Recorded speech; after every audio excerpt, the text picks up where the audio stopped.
Today I would like to introduce our new RFID user authentication application for the manufacturing environment.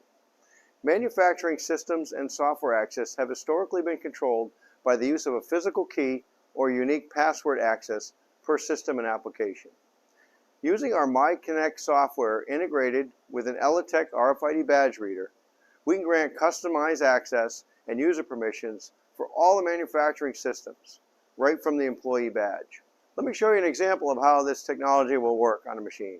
So in this example, we're basically going to show that you can either be allowed or disallowed to edit part programs based on your access from the badge. Here I have a person that's considered a machinist for this job. If I scan machinist at the ELATEC badge reader, it will show us the access that this person has.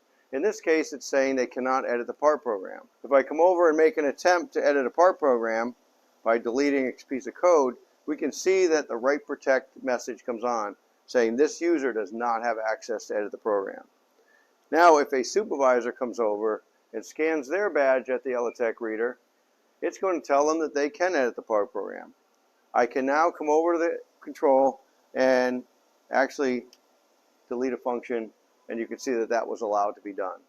So this technology can be applied to all types of systems, including our own TMAC, Tool Monitoring Adaptive Control System. TMAC has the ability to have a lot of user access levels to allow or disallow different functions in our system to be used. Currently, it would require a username and password, but by applying MiConnect and the ELATEC badge reader, you can actually get your access straight off your plant entry badge. So whatever permissions are granted for each person automatically become available as they scan their badge. This same process can be used for many parts of the manufacturing cell, including allowing and not allowing tool offset changing, things like opening and closing the actual door to access the machine.